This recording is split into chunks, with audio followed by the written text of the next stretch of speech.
بسم اللہ الرحمن الرحیم۔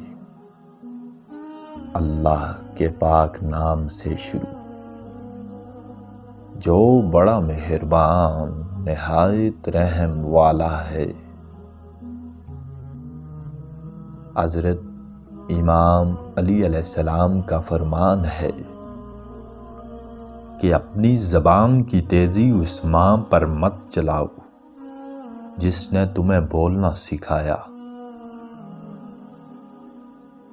آپ نے فرمایا کہ آخری زمانے میں لوگ قرآن مجید کے حروف کی حفاظت کریں گے مگر اس کے احکام برباد کریں گے۔ قیامت کے روز دنیا ایک انتہائی حسین اور جمیل شکل میں اللہ کے سامنے لائی جائے گی اور وہ عرض کرے گی کہ یا اللہ آپ مجھے اپنا کوئی ولی پیش کر دیں، تو اللہ کی طرف سے جواب آئے گا کہ تو اس لائق نہیں کہ میں اپنا کوئی دوست تیرے حوالے کروں۔ اس کے بعد دنیا کو بوسیدہ کپڑے کی مانند لپیٹ کر اسے آگ میں ڈال دیا جائے گا۔ ایک مرتبہ حضرت علی علیہ السلام کو ایک فالودہ پیش کیا گیا تو انہوں نے اسے اپنے پاس رکھ کر فرمایا کہ یہ بہت عمدہ خوشبو اور عمدہ رنگ ہے اور لذیذ شے ہے، لیکن اس کی عادت ڈال کر میں اپنے نفس کو خراب نہیں کرنا چاہتا۔ اے لوگو، اہل دنیا کے بجائے اہل آخرت بنو، کیونکہ آج عمل ہے اور حساب نہیں، اور کل حساب ہوگا، عمل نہیں ہوگا۔ اے لوگو، دنیا پیٹھ پھیر چکی ہے اور آخرت آنے کے لیے متوجہ ہو چکی ہے۔ ہر ایک کے اپنے اپنے بیٹے ہیں۔ آپ نے فرمایا کہ ہے لوگو، میری 5 باتوں کو مضبوطی سے پکڑ لو۔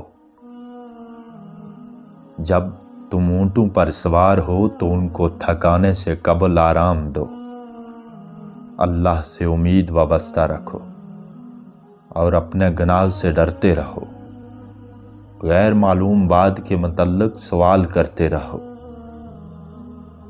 اور سوال کے وقت غیر معلوم چیز کے بارے میں واللہ عالم کہو۔ اللہ تعالیٰ کی رحمت تیرے گناہوں سے بھی زیادہ عظیم ہے اور اللہ تعالیٰ کی رحمت سے تیری مایوسی تیرے گناہوں سے بھی زیادہ ہے۔ آدمی کی حفاظت اس کی موت کیا کرتی ہے۔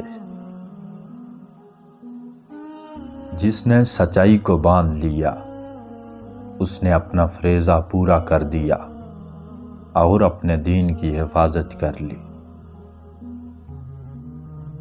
اپنے اور اللہ کے درمیان کسی کو رازق نہ سمجھو اور غیر اللہ کی نعمت کو اپنے اوپر قرض شمار کرو۔ اللہ تعالیٰ ہی کو علم ہے کہ اس کے بعد دنیا کے ساتھ وہ کیا کرے گا، یہ اس کے سربستہ راز میں سے ہے جسے اللہ تعالیٰ نے مخفی رکھا ہے۔ جب اللہ تعالیٰ کسی بندے سے محبت کرتا ہے تو اسے ابتلا میں ڈالتا ہے۔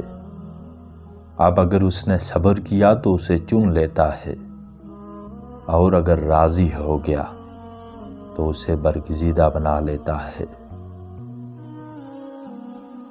جس دن ہم اللہ کی نافرمانی نہ کریں ہمارے لیے وہ عید کا دن ہے۔